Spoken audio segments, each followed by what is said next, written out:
without further ado, I'll turn it back over to BBSI, who has so graciously helped us with this class that we're putting on. Thank you.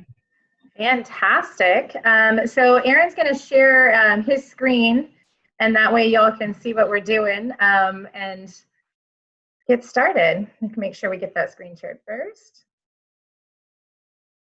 Perfect. I can see that very well. That's awesome. Welcome everyone. My name is Hope Smith, and my colleague is Aaron. Go ahead and say hi, Aaron. So we work for BBSI. We are part of the talent acquisition team here. And a little bit about BBSI, just to kind of give you an introduction. It stands for Barrett Business Services Incorporated. Everybody always asks, what does BBSI stand for? So I like to throw that out there. But we are basically a business strategic partner with companies within Southern Oregon. We work with about 200 plus in the Medford-Grants Pass area and another 80 or so in the Bend and Klamath Falls area. And we partner with them on a strategic level. So we provide great services with any business that partners with us, including strategic planning, human resource management, risk assessment, and payroll. And then another side of BBSI about 70 years ago was founded on temp staffing and staffing recruitment. So we still have our staffing department, and Aaron and I work with both temp staffing and direct hire placement.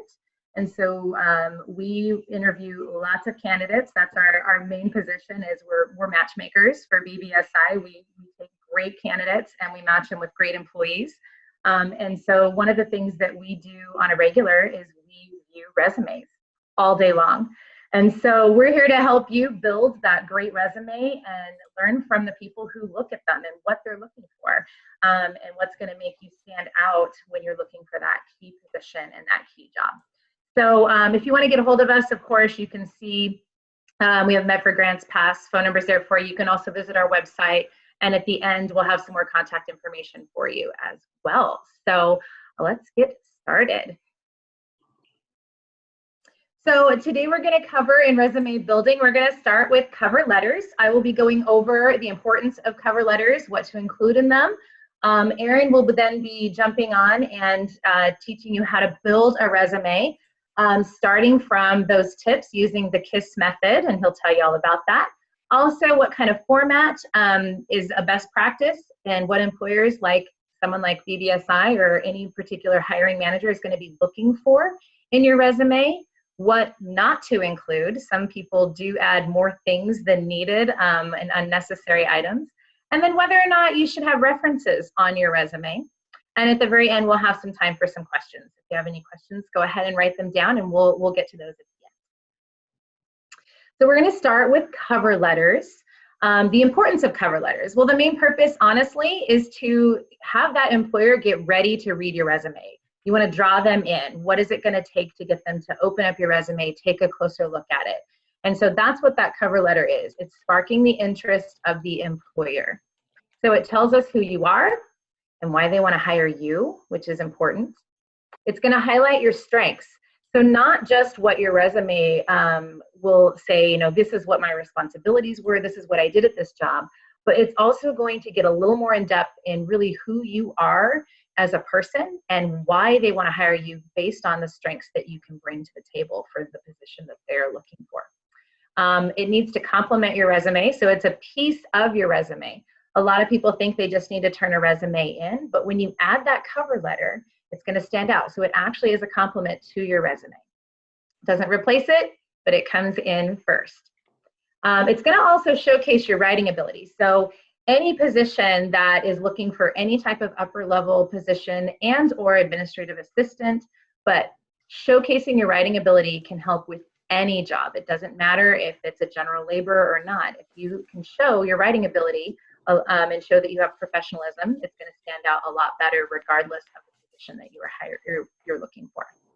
It also shows that you are serious about the opportunity. So I don't know if you know, but there are tons and tons and tons of applicants, but they don't call back, or they say they're going to do an interview and they don't show up. We get this all the time. So having a cover letter for an employer or a hiring agency shows that you're actually wanting to talk to somebody about getting hired. So it really shows that you're serious for that opportunity. It's going to help with growth. And we also know we're probably not going to get ghosted. So we're likely to call you and follow up. And then, of course, it sets you up for the follow-up conversation. So it's going to get you that opportunity to get in front of the employer to really showcase your skills. So the cover letter, what to include. So really important, you want to include your contact information. So they need to know how to get a hold of you. Now, yes, that's going to be on your resume as well, but that way, if they open either one, they have your phone number, your email, your contact information right in front of them, right when they open either document. What's really important about a cover letter is you want to be specific to the role you are applying for. So one cover letter does not fit all. So when you're doing a resume, most resumes, you can tailor your introductions and things, and Erin will get into this later, on the job. But if your resume is more of a general, job description of where you've been and what you've done, the cover letter is going to define why you are applying for this specific position. So you want to make sure you label what that job is. You want to also, if you know the hiring manager's name for that position, you want to mention them by name. Don't just say HR, don't just say human resource manager, but you want to research who the hiring manager is. If you can name them by name, it's going to stand out better and it's going to show that you did your research. You also want to tell them why you're the best candidate for this position. What's going to make you stand out? Why are you better than anybody else that they are looking at? Which is important always, right? The relevant experience and skills to that specific position. So listing what your relevant skills are is one thing, but actually making it coordinate with the position in which you are applying for. So understanding when you look at the job description, what is it that they're looking for, and reflect that in your cover letter. Also, really good thing for most employers to know is, what are your career goals? They want to know, are you looking to stay at this company for a while? Are you looking for something that this particular position will complement? I can give you a really great example. Erin and I right now are looking for another recruiting specialist. We're looking for another person that does what we do. And while interviewing people, we want to know, what is your future plans, especially if you're a little bit younger or you're new into the job market. What is it you want to do in 3 to 5 years? What do you want to do in 10 years? How will this position complement your goals as well? And so a lot of hiring managers would love to see that. And of course, you want to have that call to action. Ask for the interview. Ask, these are my times available, or this is when I can meet with you, or how can, I look forward to chatting with you. Make sure you ask for that interview and ask for that follow-up. And of course, you want to sign it, right? I always like to have a real signature on my cover letters. So I'm one of those people that I will print it, or I will sign it, or I will do a digital signature that is my signature. But a signature is really important as well. Some additional tips. Customize that cover letter to each position. We kind of covered that a little bit, but I want to go into a little more detail. So when I mean customize, read the job description and mirror some of the language that is within the job description. So if the job description says we're looking for that dynamic front office person, use the word dynamic somewhere in your cover letter. If they use very specific roles, show how that's going to look. So mirror some of that language into your cover letter, but also keeping it real. Go beyond your resume. Don't just talk about what you did at your last job. Talk about what you can do and what are some of your additional skills. Also, highlight the right experiences. Doesn't make any sense to say, hey, I am an incredible carpenter when you're applying for concrete, right? So yes, carpentry is in the construction world, but if you're applying for concrete, you want to talk about skills that would match a concrete type position. So make sure you're highlighting the right skills in your cover letter. And then use a clean layout. So I like it when cover letters actually match the resume, the format, so the font, the colors that are used, the flow of it. I like it when they're similar and they look like they match. They should be together. It just looks more formal. Looks like you put some time into it. And your tone should be semi-formal. So not conversational to a point where you're using slang. I would not use any type of verbiage that is unprofessional by any means, but at the same time, you don't want to be so formal that it just sounds robotic and rehearsed. You want to sound natural and real. People are looking for authenticity. And then use first person format. So talk, why it's me, I'm looking for this position, I have these skills. Talk in first person, very important. Provide solutions. So another way you can do, another thing you can do is if you research this particular company, so if you have a job that you're looking at and you want to apply for, go in, look at their job description, but then go to their website. See what it is that they do and see if there's any issues that may come up, maybe even search, some of their background, if they've got any, I hate to say bad reviews, but it's always good to know what the reviews are. But if you see a problem, find a solution for them. Tell them why you are the reason they should hire you. And then include those keywords. So don't be generic with your words, but make sure that those keywords reflect the job description. These are a couple of examples of cover letters that we have found useful to help with our candidates. So sometimes we have candidates that will come to us and ask us for help in writing a cover letter to one of our professional employer organization companies.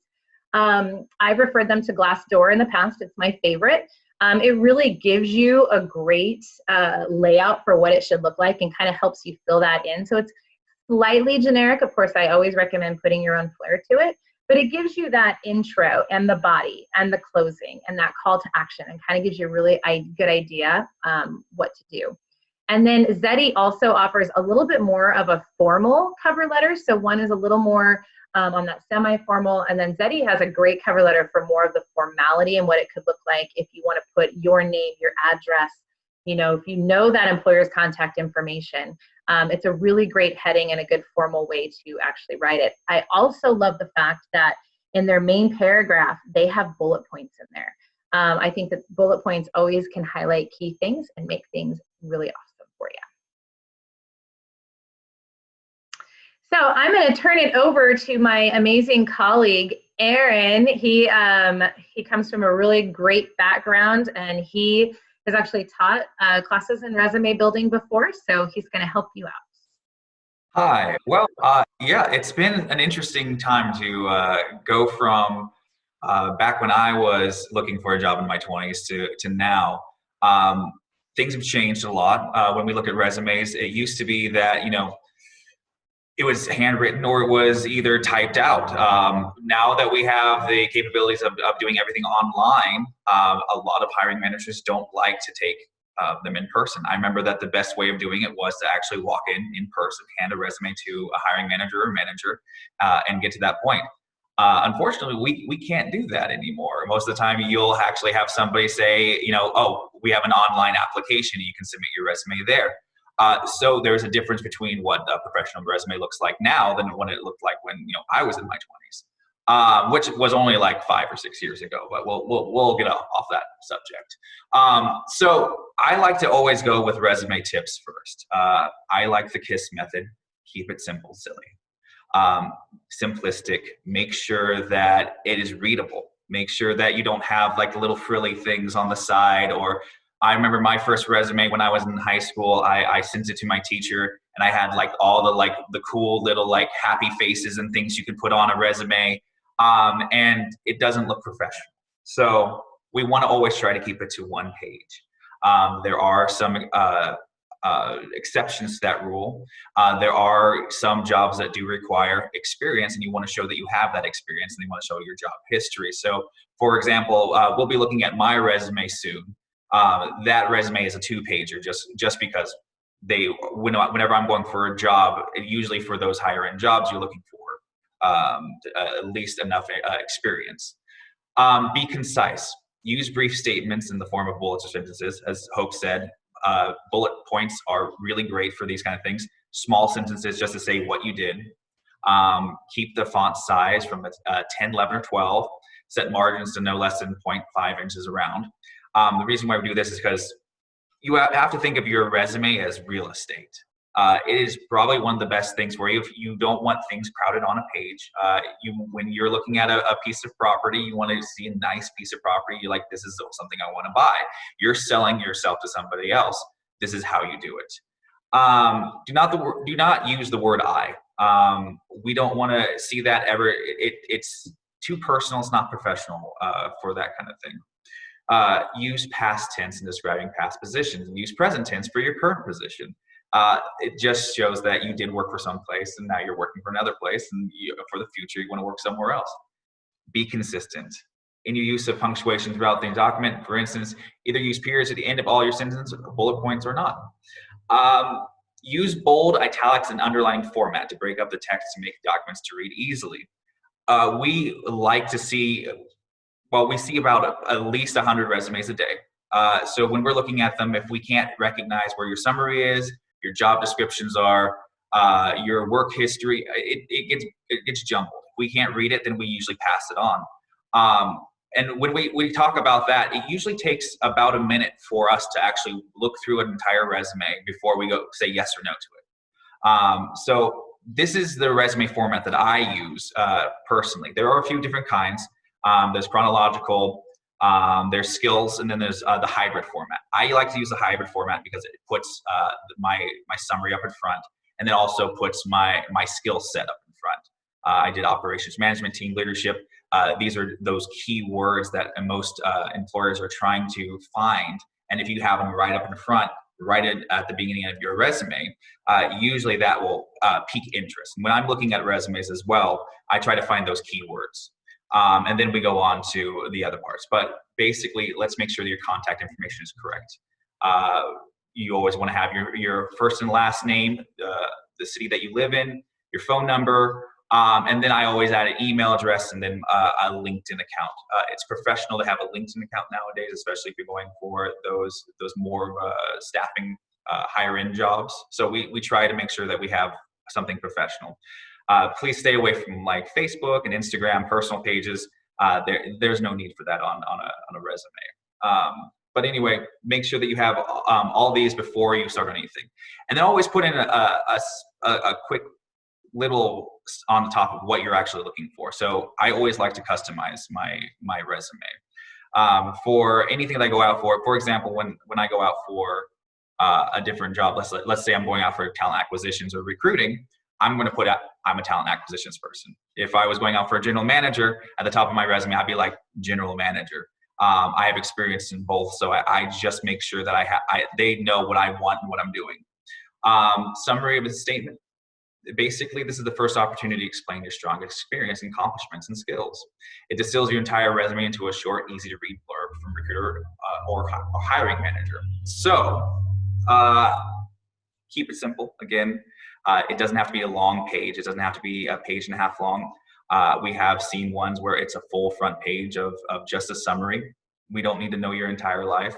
That is one thing that I think that everyone needs to understand. Is short and simple. Use those keywords in your summary and you'll be fine. And then again, we go back to those skills. I like to put those right up in front just because, again, when I'm looking for a certain qualification, if I see it in the first page, you're probably going to be passed on into the next round, and then we start doing those pre-screens. Work experience. List your work experience in reverse chronological order from your most current to most recent. I mean, for your most current. Oh, excuse me, I wrote that in incorrectly. But be consistent in everything. All right. And so, as I said, I have a 2-page resume because I have a lot of when going for jobs, it usually is for something that needs to show a lot of education or a lot of work history. So I have a 2nd page, but most people don't have to have that. Especially when you're starting out, keep it to 1 page. Again, keep with the rules. Education. Make sure that you do it from the most recent history to the excuse me, to the furthest. References. Should we have them? I disagree if we have to have them or not. It just depends on what kind of position you're going for. Resumes references are more of something that you have to have on your second interview or going into an interview. I like to have a secondary page for them just to make sure that I have them just in case. But most of the time, you don't have to have those references on your resume. Again, it's like real estate. Make sure that you put the most important things on there. References are something they check when they start hiring. And a recruiter tip, always keep a generic resume on hand that you can change. I always like to have one that has just my basic information. And then again, when I go into, I'm looking for a general manager job, or if I'm looking for a certain kind of job, I can change it up, use the summaries and put keywords into it. Because nowadays, again, when we're talking about going into a job, most recruiters, most hiring managers uses an applicant tracking system, which is they find those keywords by searching on like LinkedIn or Indeed, and we put those main keywords in, find them, and then that resume will come up that way. So that's why we always say put those keywords in. We don't want to overfill with keywords from that job posting. But the way that I do it is, if I was looking at a job, I find the key elements in that job posting and then transfer it onto my resume. So what are employers looking for? So the biggest thing is when we're looking at resumes, career, when you see people jump from career to career, we see that as somebody that's not going to stay with us. So when you're doing your resume, if you have a long history of like short-term career points, usually we say either leave them out, or we try to explain why you weren't at that career for that long. Frequent jumps usually means that you don't have the stamina to stick around, and that means that we usually pass on people with that kind of mentality. So always try to find a way of making sure that you have longevity. Even staying with a company for a longer period of time before applying for another one is always a good idea. Customization. A candidate's resume and cover letter should align with the job description. And again, we just talked about that. I always have like a general one that I can change to what I'm looking for, and make sure that it has specific work experience that they're looking for as well. And then going back to those keywords. Again, we all use applicant tracking systems. When we're using that, we look for those keywords. We don't want to overload with words, because then it sounds kind of clunky. So when we're building a resume, make sure you put in those keywords when you're customizing your resume. Spelling and grammar. I don't know how many times I've seen someone come in with a resume that has not been spell checked before, or has not been either spoken out before actually putting it onto paper or sending it into someone. I think it's really funny, because we always see we always see like what careers or looking for opportunities. So we always see things like that. Please always spell check. Please have somebody else read it before you send it out. That is one of the biggest things out there, is if you can't show that you can write, then you're probably going to be overlooked. That's one of the big things, because it's an easy fix in this generation, especially with spell check and grammar check. And then one of the biggest things is that when we look for in a resume, is that we want to see the wins, the numbers, and the metrics. Hiring managers want to see how you improved in the business. Recruiters want to see how you were successful in other situations. Using numbers and metrics to do that, you can definitely increase your opportunities of applying for a position. If we go back to mine as an example, I always show you those metrics. If you look down at the Motel 6 resume, part of my resume, shows strategically elevated the following: motel revenue up to 150%, Oxford index by 200%, and online ratings from 2.1 to 4.3 in 2019. So when we see something like that, that means that somebody's being successful at something, and it looks really great on the resume, and it looks really great to a hiring manager. So going on to other things. Excuse me. Yes, hold on a second. The average employer recruiter will always take less than a minute to scan your resume. Again, that is the average that we look at. We look at those skills. We look at your summary really quick, and we look at your job history to make sure that you're qualified for the job. That's all we really need, and then we'll actually know more about you by the time that you come in for the interview, if you pass that first screening. The biggest thing is that, again, that's your real estate. That's your prime. That's how you sell yourself. That front page, how we see it on our screens, or how we have it in our hands. If it doesn't pass that, it needs to impress people. So you have only one shot, or you won't get past that second round. So what not to include on the resume? Resume objective statements. So in the summary, I don't know how many times we've seen looking for opportunities that allow me to leverage my skills. It's very generic. It's very just basic. You probably found it on Google and you pasted it into your resume. As soon as we see that, we know that you're not quite the fit. You're not customizing your resume the way that we want to. Unprofessional emails. I don't know how many times we've seen some weird email address that doesn't look professional. If you don't have a professional email address, just go make one that has your first name, your last name, and then whatever at gmail.com. It works a lot better than having something that's irrelevant to the job, especially something that's unprofessional. Outdated or relevant social media profiles. Now this one, again, we don't want to see your Facebook. We don't want to see anything. That gives an opportunity for a hiring manager, which we shouldn't be doing as recruiters as well, going into your Facebook, and it's allowing them, giving them permission to look at it. Even though we don't do that, we want to make sure that there's not a potential risk of doing that. So don't put your personal Facebook page to show all of your personal ideas and know your personal beliefs, and also don't put in your Instagram page or anything like that. LinkedIn is probably the most professional one to use. The only exception to this is if you're going to be like a marketing media manager or a social media manager, photographer, and you want to show off what you've been doing and you don't have you want to show your profile off. Instagram would be a perfect way, but it should be a professional Instagram page. So there are rules to exceptions to the rules, but usually we try to keep it as professional as possible and just do LinkedIn. If you want to add a LinkedIn page. Personal details. Again, we talk about we don't need to include in anything like social security number, marital status, nationality, sexual orientation, gender identity, or spiritual beliefs, because most of the time it's illegal for us to even look at it. So we keep it out. Headshots, unless you're a TV celebrity, you shouldn't be having any sort of headshot on your career, your resume.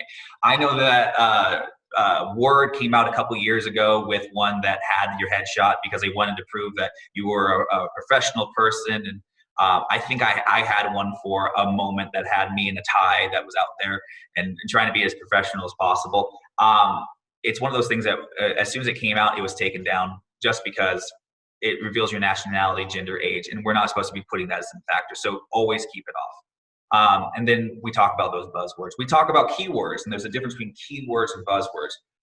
What we see is a lot of people put in a lot of the words that they found in that job posting, but they don't actually read what the job posting is about, and they just have those keywords. So it floats through our applicant system, but then it just sounds clunky. It doesn't sound right. So we always say, when you're putting those keywords in, don't make them those buzzwords of like, they wanted leadership. So it's like, I have a great leadership responsibility, and then it doesn't make any sense. Always read your resume out loud before you send it to somebody, especially if you've done a customized one. We want to make sure that it sounds fluent and it sounds natural. So now we're back onto the reference, and I hope if you want to add anything to this, please do.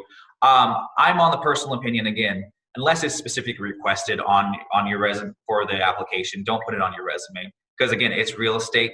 If you put something up there that references, you could have put something else that might have been more important. Because when we're looking through our online systems, we're not looking for your references first. Just like we can't type in a reference because we don't know. So we're looking for skills. We're looking for job history. We're looking for career opportunities, and we're looking for what we need to make a decision if you're going to be passing or passing or actually going on to the next interview. So references aren't going to be a good fit for that first time. What I like to do is I like to have a professional reference page.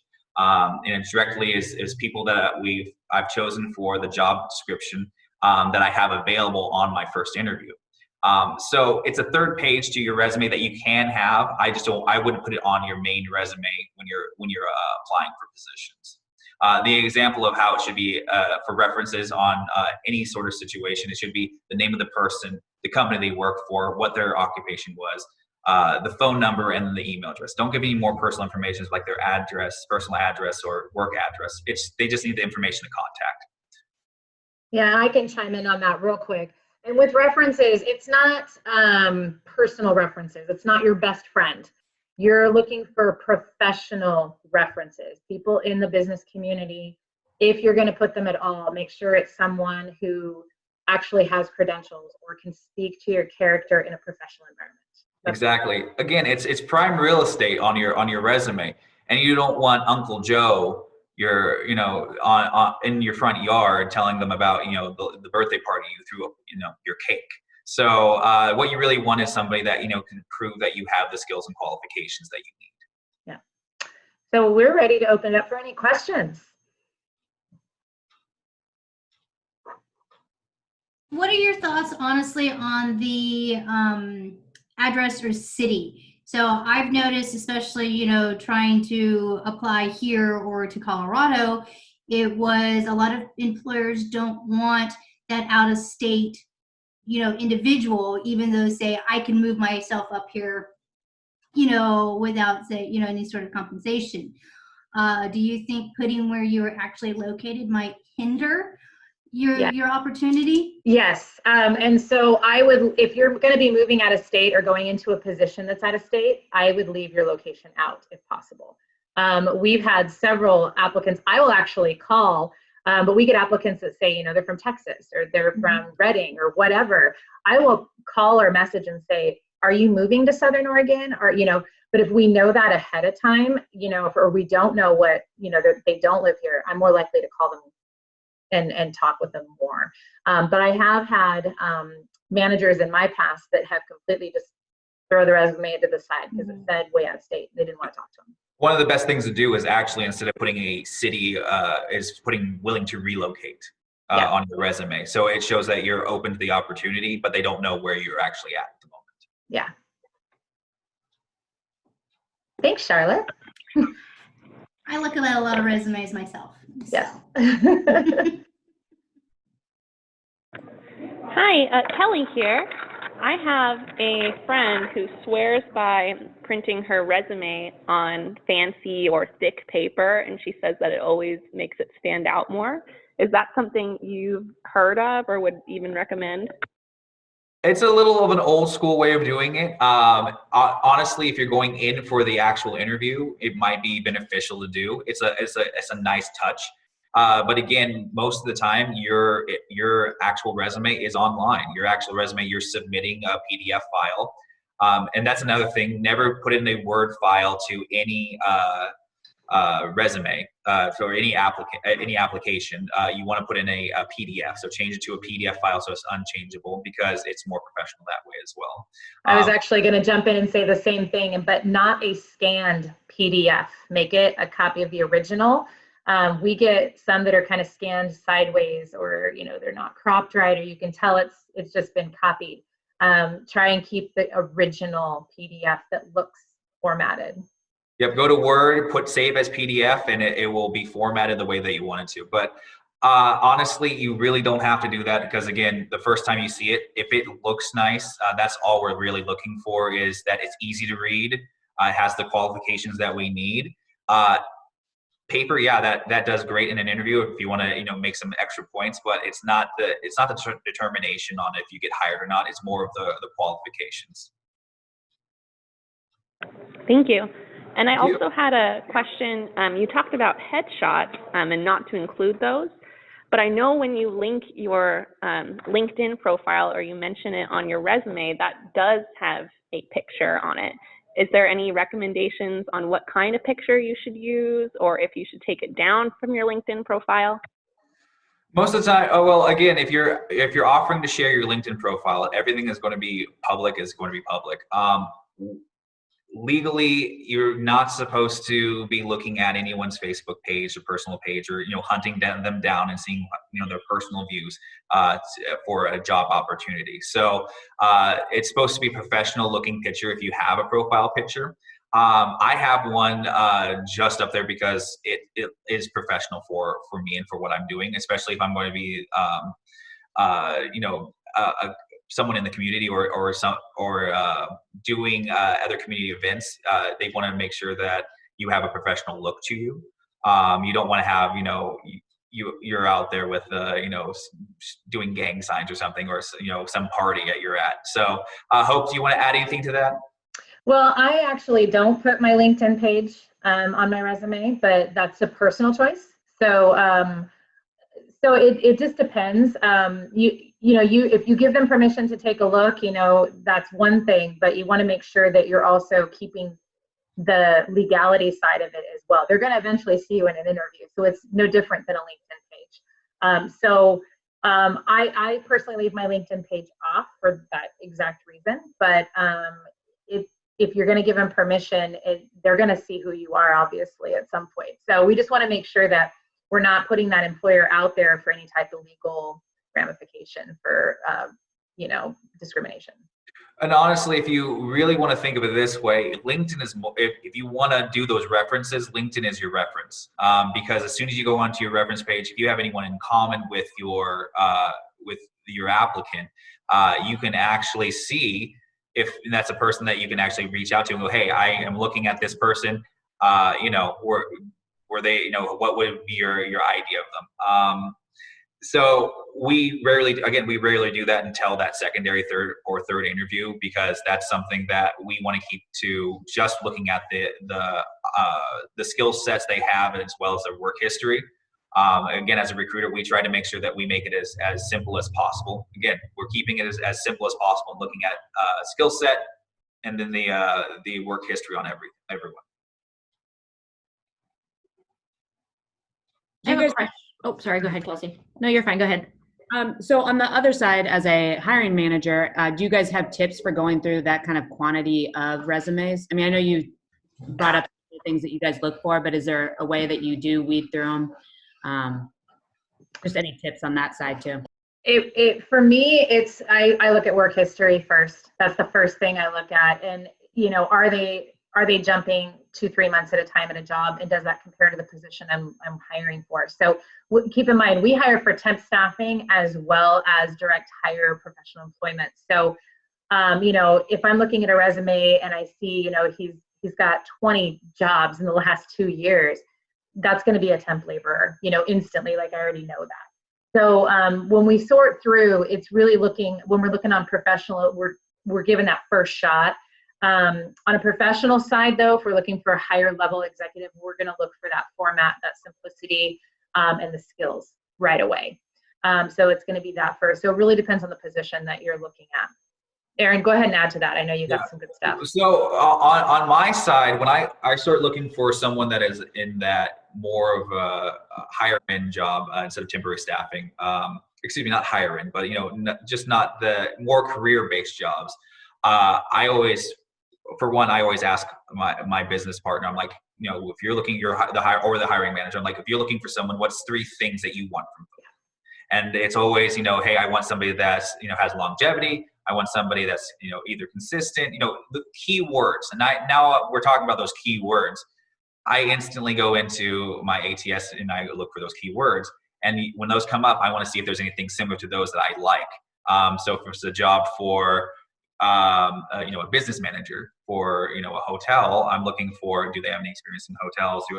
What's their skill list? Have they ever worked with this? And that's why I like to have that hybrid. And a lot of people have switched that hybrid of like showing their skill list first. And I do look at skills, and then I do look at work history. And again, it only takes about a minute to actually see if that's something that you really want. And then I look for the things that, those red flags. If they have a generic summary, they're gone. Like if they can't take enough time to actually professionally personalize something to that job description, then there's no reason to have them in that, because it doesn't show that they're interested in a long-term career. They're just looking for a career, or they're not going to do the work the way they're supposed to. So it's just a way that I've set it up that I make sure that I find good people for the careers that I can prove that they can be there for a long period of time, or they want to find the culture to set them up for that interview. But yeah, I look at usually those skills first, because those are the first things that come up on the ATS, and that's how I usually get my people to go on to the next level. Yeah. Hi, I have a question too, Kels, if you don't mind me asking. I don't know, can you hear me? I'm driving. Yeah, we can hear you, Jess. Okay, great. Hi, I'm Jessie Spiegeldine. I jumped in kind of late because I had an appointment. We are trying to hire for an entry level, but by no means like minimum wage position at our dealership. And And my question is, where are you finding the best place to post jobs right now to get the resumes to come in? We're on Indeed, and we're just having a very hard time finding someone with any quality work experience that hasn't done the jumping around and stuff. Well, first and foremost, you need to know you are not alone. It is everybody.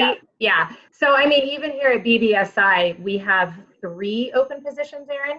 Yeah. I mean, as at BBSI, we're looking for risk, we're looking for HR, we're looking for a recruiter like ourselves. So you're not alone by any means. And we have noticed Indeed has been so saturated with job postings because there's so many openings out there that the applicants, in my opinion, the ones that are looking are probably overwhelmed. And so if you post something on Indeed, you've got 2 options. You can do a free posting or you can do a sponsored position. And the sponsored positions, it's like a lottery. The more you pay, the higher you get, right, on the list. And so what's happening is a lot of our employers are using the free posting and they're getting 0 applicants because they're on the very, very, very bottom. And so if an applicant actually goes in and searches, you know, admin assistant, I don't even know how many are out there, but I know that it's in the thousands of job listings for admin assistant. And so the people who are paying the highest are the ones that are getting at the top of the list. And that's very, very, very expensive. So Indeed has been interesting. Now, where Aaron and I have found a lot of our applicants are coming through, and it is searching for that diamond, and it's not easy.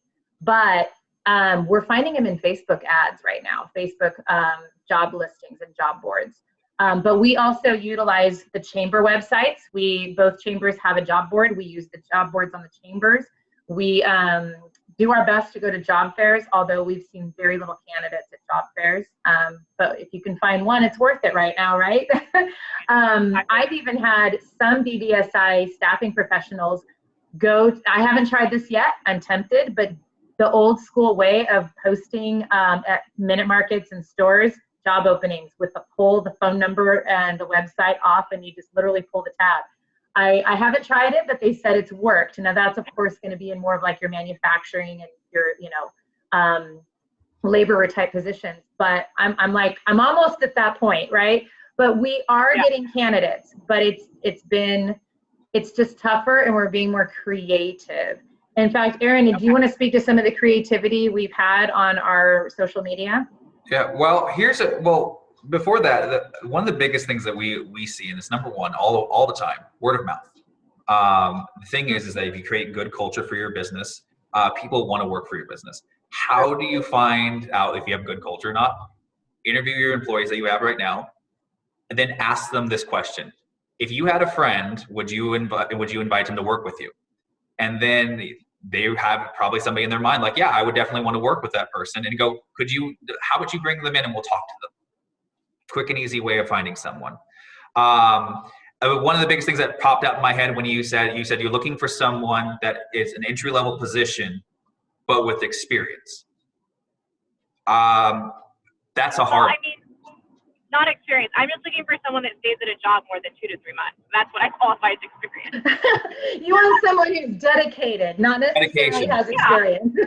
So again, then that comes down to you have to show more than what the job description is, because definitely you can show money, you can throw money, you can throw benefits at them. That doesn't matter. What matters is the culture of the job. Why do they want to stay? One thing that we've been doing in social media is, instead of going on like, oh yeah, you can make $20 an hour at this job, you can make $15 at this job. We go, you could have a job where you can go and be happy at every day. We started doing social media videos for some of our business partners, showing what we do. I'm going to stop. I think we're past the point of. So put to the. I was going to see if you put the contact info up. So one thing that we always see is that you need to show off the culture. So we started doing these videos and showing off the culture of these positions, because a lot of people don't know what they're getting into. If you can show them before what they're getting into, and then have that expectation of what the job is, you will have a more likely candidate that will stay, and more applicants. We did one for a company. The first one we did, we went from 2 to 4 applicants, and I think we had 38 in the first week we did it. There's a difference in jobs. Of course, we just did one recently where we had 300 views on this video, but we only had 4 applicants. So there is a tricky side to this as well. It's a double-edged sword of showing them what it is and then also seeing what it actually is. So the best thing to do is be upfront, honest with them. Where we find them, again, everywhere. You're going to have to be looking at social media all the time.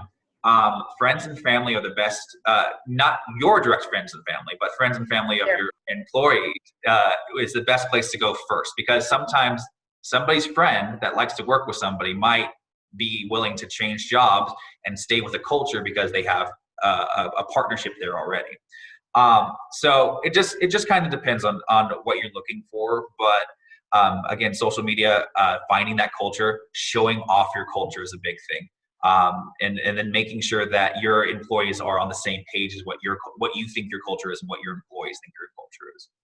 Well, and we, to kind of talk about, having your employees reach out to their friends and family. I mean, we've tried bonus programs for just, hey, sign on, doesn't work. We actually said, okay, so we'll give you a new hire, an additional bonus if you bring somebody on. And that changed it. So now they're kind of working for us in recruitment, right? And so we were able, now it was a temporary position for just a few months, but we were able to fill out of the 6 laborers, 2 of them as a referral, because we offered a $50 bonus to the people who were just hired and said, hey, you bring a friend or family member with you to work right alongside you and partner with you, we'll give you an extra $50 at the end of the program. 2 of them did. And so we were able to go from 2 employees to 4.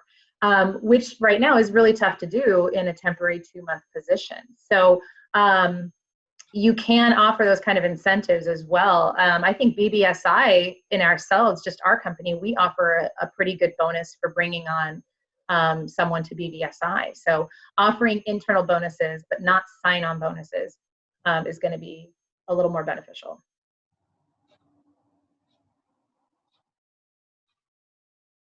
Any other questions? I had a quick question, kind of going back to LinkedIn. Are there any tips for like a professional LinkedIn, or what kind of things should we have that really stand out if we do put LinkedIn on resumes? Usually what stands out on LinkedIn, your resume is going to be on LinkedIn for one. You have a little profile. You should be talking about your successes in your profile. It's a professional page. It's not going to be like, for me, I'm not going to say I'm a dad who has 2 kids and I love them and I like to play music and cook. I'm not going to say that. I'm going to show them the successfulness of what I've done in the past, what I am looking for in the future, especially if I'm looking for a job, what I'm looking for in the future, and what I can bring to the table. And then you want to make sure that everything you post on LinkedIn is professional. Everything should not be a biased opinion on something. You should not post personal opinions on things. If you're commenting on anything, make sure that it's appropriate for it. And also, it's a great way of liking other companies that are similar to that one. So it shows that you have interest in what they're doing.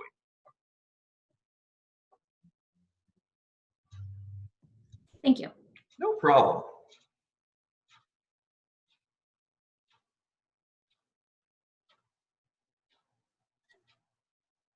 Any other questions? Christy from the chamber. So back in my day, I feel like my mother-in-law, because her passion was building resumes. I remember she had told me to at some point include your volunteer experience. She says that shines very well. Is that something you guys still recommend? Because I didn't happen to see that on your hybrid resume. It depends on what you're going for. Professional resumes, yep. Again, if you're going for like a C-suite, you don't want to put that on. If you're going for a nonprofit, it's probably a great thing to put on. It's customization. So again, when we're talking about that real estate, think of what you need to actually put on your resume to make it pop. Like if it's a job that is going to be for, breast cancer awareness, you probably want to show that you were in the marathon, or you're in something else that was, related to that. Or, well, one of the big things is you don't want to overdo it either. Again, everything that you do, you don't want to show like every little thing that you've ever done volunteer-wise. Volunteering is a great thing, but then it also shows, for me, when I'm looking at it, it's like, does this person have time for this job? True. So, I can kind of give a personal example of volunteerism and or marketing through like the chamber and things like that. So and professional clubs and, you know, being members of specific type of things like the chamber and or BNI or any of the other networking groups. So one of the reasons that I put that on my resume when I applied at BBSI was because I know that it's a business to business position, and I knew that I needed to have that networking experience and that background. So I put on my resume and tailored it to this position that I've been working with the chamber for, you know, 15 years. And I was, you know, greeter of the year at one point, you know, and I also added, you know, that I was president of BNI during my time there. So I did add that type of thing on my resume, but it was definitely job specific. So you don't add too much, like Erin said, keeping it simple, but if it applies, absolutely. And that was one of the things that got Joe's attention and why he called me. So it was good. Now, one of the things is, and again, I mean, you know, I mean, hope you know me with, you know, what level of experience I have. You know, a lot of employers are also looking for that social responsibility. So having some sort of vulnerability or humbleness to sit there and give to charities actually shows a lot more character than just a punch the clock. And so that's something that, you know, I think there's a difference, you know, I mean, I put all my philanthropy on it, but that also because it shows that you're able to network within other different, you know, type of, I mean, but again, I came from a bigger city, so I had options to network in other places. Right. So to me, it definitely shows that you have that extra time to network, to give back to the community. And when you're then, you know, trying to forecast social responsibility out into your organization, I think then that shows your employer that you're actually able to juggle a lot more than just punch the clock. So yeah, and it does come down to what position you're being hired for. So I wouldn't expect to see any volunteerism or anything on a general laborer by any means, or anybody going into manufacturing. But if they did, you know, you're right, it shows character. It does show that they have a heart, which, you know, part of that is culture.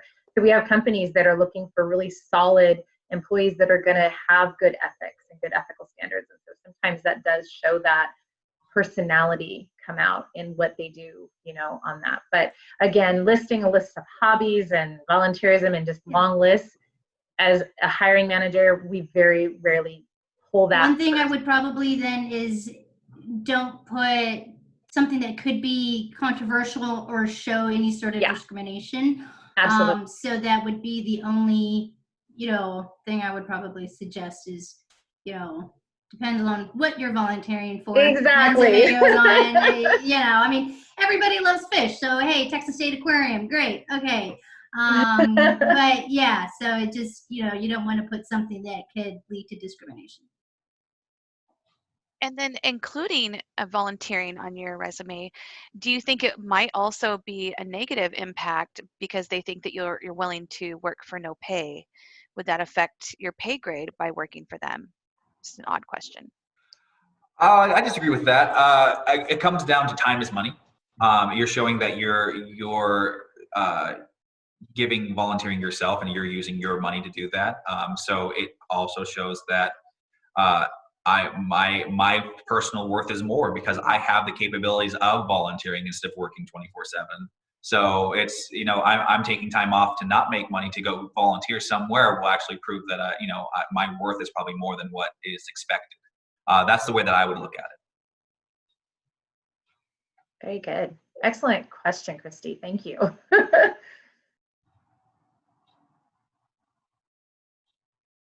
Any other questions?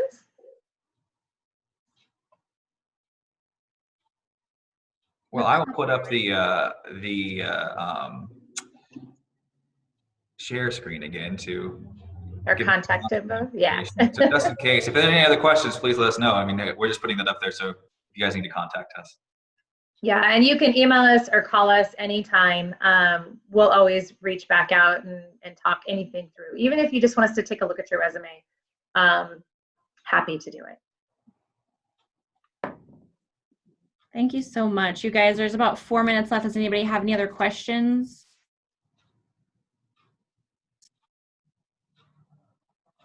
Erin and Hope, thank you so much. This was so informational and I really enjoyed this. I was looking forward to this. So, Yay. Oh, it's our pleasure. Thank you so much. Christy, we have a swag basket. Is that right? Yes, we do. And it's here at the Chamber Monday through Friday from 9 to 5. So I did put the 2 names of the attendees. Thank you guys for attending. It looks like Charlotte has won the swag bag. Congratulations. Yay! So real quick, I want to remind people, if you guys know of anybody who is willing to volunteer their time, we really need at least 4 people for the bell ringing this coming weekend. That's Saturday the 20th. We're kicking off the bell ringing, the Red Kettle season through the Salvation Army. We have the 2 to 4 and the 4 to 6 or 2-hour shifts. So anyone you can think of, it's through our young professionals, we would welcome them to come ring the bell with us. You can always bring a hot toddy. I did that last year. Yeah.